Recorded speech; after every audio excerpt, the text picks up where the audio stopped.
निल्ली विधवा झाल्यानं बरबाद्याला वाईट वाटलं, पण तो काय करू शकणार होता. 200 रुपये घेऊन तो मोकळा झाला होता.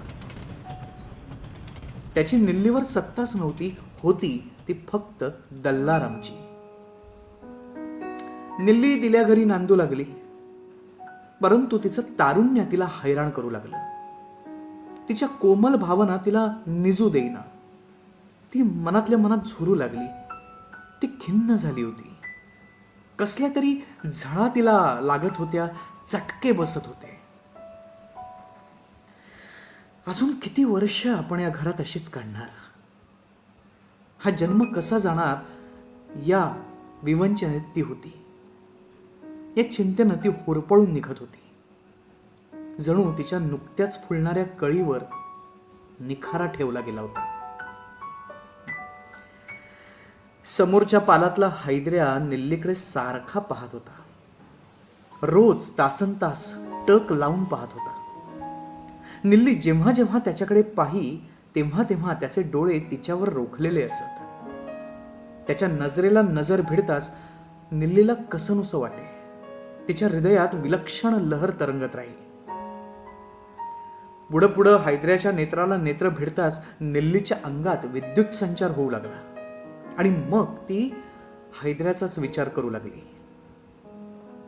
एका अंधाऱ्या रात्री गडद काळोखात निल्ली गडप झाली आणि सकाळी त्या वस्तीत हाहाकार उडाला. अज्ञान, दारिद्र्य, लाचारी आणि तारुण्य यांचं भयंकर मिश्रण होऊन त्यांचं हलाहल निर्माण झालं आणि त्यानं निल्लीला त्या वस्तीतून नाहीशी केली.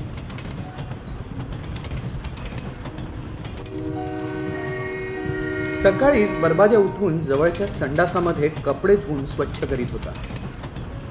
त्यानं पैरण वाळत लावली होती आणि पागोटं धुवायला घेतलं होतं. त्याला 2 आडवे तिडवे सुटके देऊन नंतर तो लुंगीवर वळणार होता. इतक्यात पालक बोंबाबोंब उठली. ओ दैया मर्या रे, चितैया मर्या रे, अशी ओरड सुरू झाली आणि दुल्ली धावत आली. अरे बा, दुल्ल्याने घर मोड्या, दुल्ली म्हणाली आणि बरबाद्या उठून उभा राहिला. त्यानं लुंगी वर करून धूम ठोकली. अगदी वाऱ्यासारखा तो पालात आला आणि पालात शिरून आधी आपली काठी काढली. त्याचं पाल खरंच पेचकटून पडलं होतं. बरबाद्याने दल्लारामकडे डोळे फाडून पाहिलं. काहीही विचारलं नाही. सरळ काठी फिरवली आणि हाणामारीला सुरुवात केली. दुसऱ्या झपाट्यात दल्लारामचा देह धरणीला पडला. सर्वत्र बोंब उसळली. दल्लाचे भाऊबंद उठले. त्यांनीही काठ्या काढल्या आणि ते बरबाद्यावर तुटून पडले. 20-25 लोकात एकटा बरबाद्या घुसला आणि एकेका दणक्यात एक एक गडी पाडू लागला. एक कडाका पालावर मारून त्याचं कंबरडं मोडू लागला, तुडवू लागला, ओरडू लागला. त्याच्यावर 4ही बाजूंनी मारा होत होता. तिची आई बोंबलत होती. बरबाद्या ज्याला खाली पाडेल त्याची माणसं बोंबलत होती. बोंबेत सारखी भर पडत होती. शेवटी चहूबाजूंनी मारा होऊन बरबाद्या दमून रक्तबंबाळ होऊन खाली पडला आणि मारामारी बंद झाली. पण रडारडी सुरू होती. बरबाद्याची बायको मर्या रे दया मर्या अशी ओरडत होती. संध्याकाळ झाली. त्या वस्तीवरचा प्रकाश नाहीसा झाला आणि भेसूर अंधारानं झडप घेतली. सर्वत्र काळोख दाटला. हजारो जीव त्यात गडप झाले. पार एकमेकांना दिसेनासे झाले. फक्त माणुसकीला साथ देणारे आणि त्या हजारो जीवांप्रमाणे किळमिळत जळणारे दिवे पेटले. बरबाद्याची पंचायत बसली. मोठमोठे पंच जमले होते. निरनिराळ्या झोपड्यांमधून ते आले होते. पंच, सरपंच, फरडे बोलणारे, जन्मभर जमातीचा न्याय निवाडा करणारे सगळे जमले. दुसरं कोणीही नव्हतं. भारतीय संस्कृतीचे मिराजदार, तरफदार, वारसदार यापैकी कुणीही नव्हतं. ते जगच निराळं होतं. ते संस्कृतीला माहिती नव्हतं. परंतु आशियाच्या एक मोठ्या देशाच्या त्यातही भारताच्या राजधानीच्या म्हणजेच मुंबापुरीच्या अगदी जवळ ते जग होतं. जगप्रसिद्ध लेबर कॅम्प जवळ त्या ओसाड जागेत बर्बाद्याचा खटला उभा राहिला. डोकीला पट्टी बांधलेला दल्लाराम, सारे पंच, त्याची बायको एका बाजूला बसली आणि रक्तानं न्हालेला बर्बाद्या हातात ठोमका घेऊन एका बाजूला उभा होता. त्याची गुरमी तिळ मात्रही ढळलेली नव्हती. सर्वत्र निशब्दता पसरली होती. हा बरबाद्या बोल. तुझी निल्ली हैदराला घेऊन गेली हे खरं आहे का? साल्या, मी सांगितलं बाई तिला जायला. पंचाला धक्का बसला. तो भडकून गेला. निल्लीनं केवढा अन्याय केला होता. मनुष्य प्राण्याच्या उत्पत्तीपासून चालत आलेला नियम तिनं मोडला होता. नवरा मेला तरी सासऱ्याजवळ नांदण्याचा कायदा तिनं मोडला होता. आणि असं असून हा सैतान बर्बाद्या उलट बोलत होता. पंचांना साल्या वगैरे म्हणत होता. हे सगळंच त्यानं नवं वाटत होतं.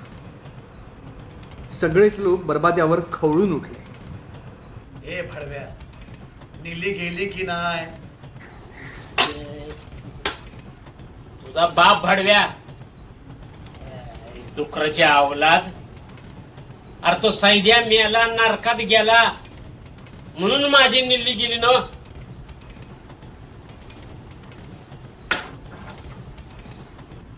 निल्ली गेली हे तुला कबूल आहे का? सैद्या मेला हे तुला कबूल आहे का? कबूल. माझी निल्ली गेली हे मला बी कबूल आहे. कबूल. मग काढ 200 दंड. अरे पण सैद्या का मेला ते सांग की आधी. बल्लाराम सांग, सैद्या कसा मेला? म्या तुमचं लेकरू आहे बापांनो. पोराला वाईट बिमारी झालती. डॉक्टर म्हणला जागा बदल म्हणून. आपण कंजारी लोक कुठं जाणार? गाव नाही, शिव नाही. आपण जिथं राहतो तेच आपलं गाव. पोरगा मरून गेला म्हणून काय ह्याच्या निल्लीने पळून जायचं काय?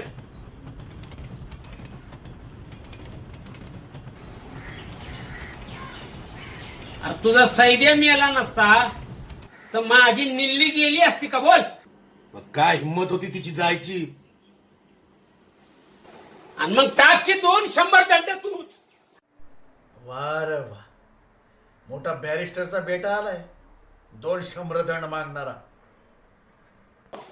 आणि तू मोठा लागून गेला मॅजिस्टरचा बेटा, माझ्याकडे 200 दंड मागणार.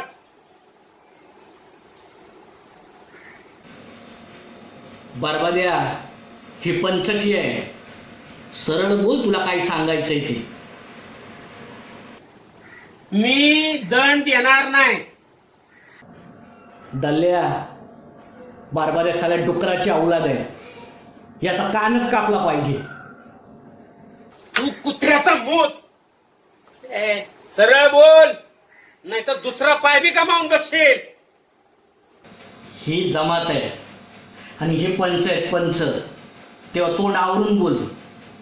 अरे मग मी काय बोलतोय? हे बघा पंचो, तुमची पोरगी लगीन झालं असतं आणि तिचा नवरा मेला असता आणि ती पळून गेली असती तर तुम्ही काय केलं असतं याचा जाब द्या आधी मला. अरे आम्ही काय करणार? गप्प बसलो असतो. आणि कार तुझ्या 5 पोरी लग्न झाल्या असत्या, त्यांचं नवरं मेलं असतं आणि त्या पळून गेल्या असत्या तर तू दिलं असतं का 1000चा दंड? शिकाबाईचं कसं ते अवघड होतं. आणि मग चोरा मला कसं सांगतो पैसे द्यायला? अरे जा, 1-1.5 बी देणार नाही.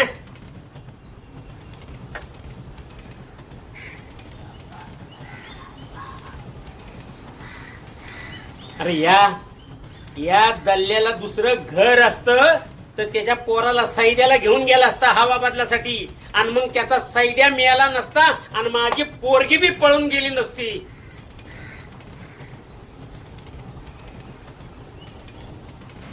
मग आम्ही तुझा कान कापणार, तुझा हुक्का पाणी बंद करणार आणि तुला पंचकीला पण घेणार नाही. काय बरोबर ना? कापा साल्याचा कान. नरकात जा सगळे, कापा माझा कान. मी नाही डरत कोणाला. कान कापणार म्हणून माझा. हे बघ बरबाद्या, आम्ही तुला खतम करू. पंचांना शरण ये आणि दंड भर आणि हो मोकळा, नाहीतर उगाच मरशील. माझी खोपडी फिरवू नका, मला धमक्या देऊ नका. मी नाही घाबरत. हॉटेलात चहा पिन, संडासाच्या नळावर पाणी भरीन, पण तुमच्या पंक्तीला येऊन बसणार नाही. कापा साल्याचा कान. फिरू द्या मुंडा होऊन.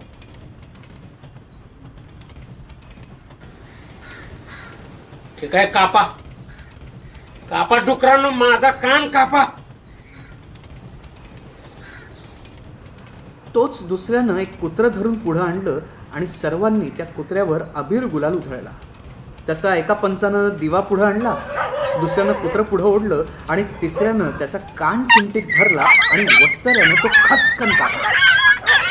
त्याबरोबर तो कुत्रं मोठ्यानं केकू लागला. त्याच्या कानातून रक्ताची धार गळू लागली आणि ते भीतीनं वेडपिसं होऊन कान झाडत पळत सुटलं. सर्वत्र दुःखाची छाया पसरली आणि लोक गंभीर झाले. हे बघा, आजपासून बरबाद्या आपल्यात नाही. त्याची भावकी बन, गावकी बन, सगळं बन. त्याच्याशी कोणी रोटी व्यवहार करणार नाही आणि बेटी व्यवहार करणार नाही. लक्षात ठेवा.